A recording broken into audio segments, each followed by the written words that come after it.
tends to be slower on his feet. He can't extend plays where Mark Sanchez might be able to give the Eagles that extra kind of time in the pocket to extend plays and work with his feet a little more. I would say Mark Sanchez. He's more seasoned veteran. I think in the long run, you're definitely going to look at Mark Sanchez. The injury to Nick Foles is big, but I definitely think Mark Sanchez runs a better offense with Chip Kelly. With Aaron Rodgers' late run of success, I feel inclined to go with him. However, Andrew Luck's continued success over the season, I would have to go with him. Peyton Manning. Right now, currently, it's got to be Aaron Rodgers. Peyton Manning is phenomenal, but Aaron Rodgers is absolutely killing it right now. I think they might struggle just because there's so many superstars in the same squad. They might bump heads. LeBron James is the best in the league. He's a superstar. He's going to turn it around, and I wouldn't worry at all.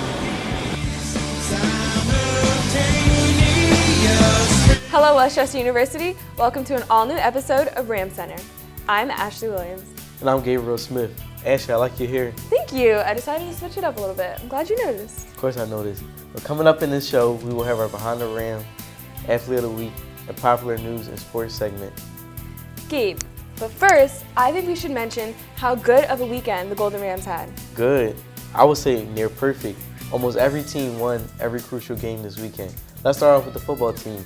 They won their last regular season game against Indiana University of Pennsylvania with a score of 28-17. That win helped clinch the PSAC championship and placed us as a third seed in the NCAA Division II tournament. This Saturday, Westchester will host Slippery Rock University.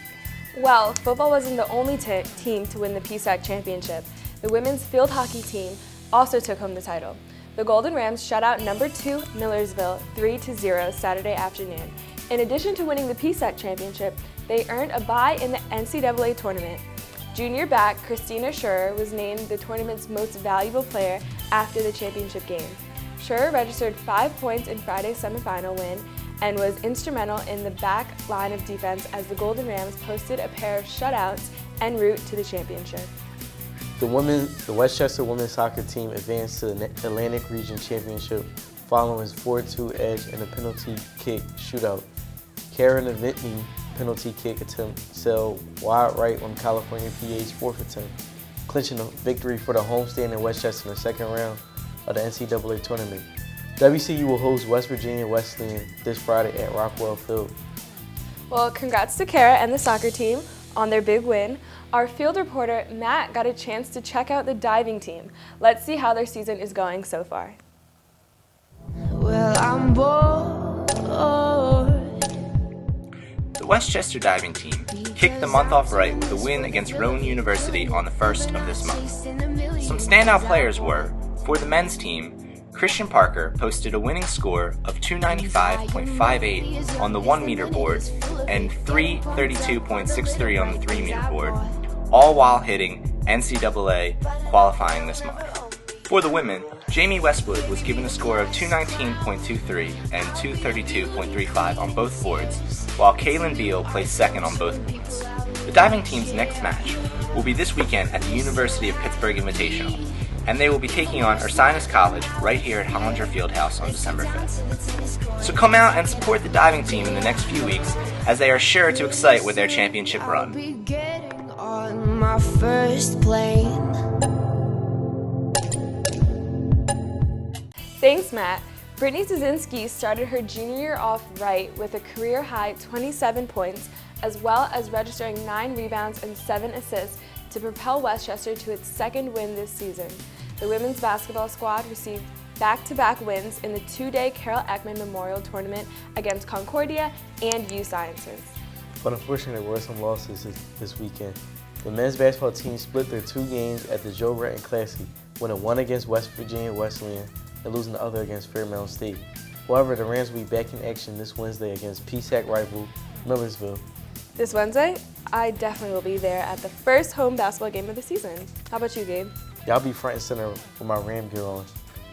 But lastly, the women's volleyball team season has come to an end after a 3-1 loss to California PA in the PSAC semifinals. This week on Behind the Ram, we take an inside look at SAC. We will have an in-depth interview with President of SAC and get a better understanding of what they stand for and what they hope to accomplish as an organization. We are here today with Cassandra Ringer, who is a senior here on the Westchester gymnastics team. She competes in the beam and the bars, but what you may not know about her is that she's the president of the Student Athlete Advisory Committee. Cassandra, thank you so much for coming in today.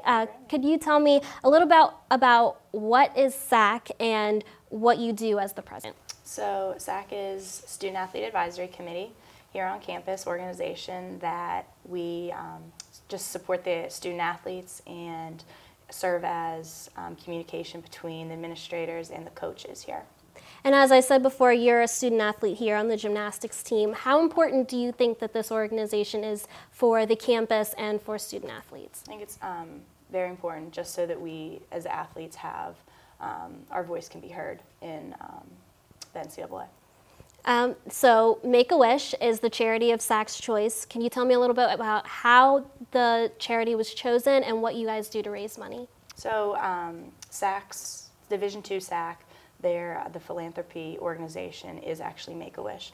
So everything, all the funds that we raise, all the donations that we get, all goes to Make-A-Wish. Okay, and if people would like to donate to Make-A-Wish through SAC, how would they go about doing that? You can, actually just last week or a couple weeks ago we had the Week of Wishes, and we were selling t-shirts, bands, shoelaces, stars, white t-shirts with the purple WCU Athletics and the Make-A-Wish on the back. So if you see anybody selling those, you can donate that way. We're also having our water pong tournament next Monday, November 24th. Doors will open at 7:30. First game starts at 8 p.m. So we're really looking forward to that. Okay, thank you so much for talking to us today. If you would like to donate to Make-A-Wish through SAC, you could search on Twitter at WCU SAC or on Facebook at SAC WCU. Thank you very much. This week's Athlete of the Week is Julia O'Brien from the women's volleyball team. Senior Julia O'Brien combined for 44 kills and 10 blocks to lead Westchester over Kutztown and East Stroudsburg in their 2 home games last week. She has also been named PSAC Player of the Year, along with completing huge milestones of 1,000 kills. Congrats, Julia, on her performance and having an unforgettable season. Now over to you, Samara. 1 point. One made free throw in a 43-point blowout for the University of Michigan's men's basketball team seems so minuscule and unimportant. However, for Austin Hatch, his team, and his fans, that one free throw meant the world.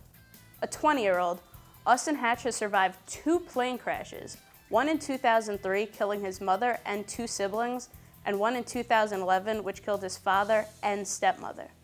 The second crash, not only taking an emotional toll on Hatch, left him in a coma for 2 months with a brain injury, fractured ribs, and a punctured lung. Needing to relearn how to eat, breathe, and walk, Hatch has overcome many obstacles in order to play for his dad's alma mater. In the grand scheme of things, 1 point does not matter, but for a 20-year-old who lost virtually everything, scoring 1 point means more than we could ever imagine.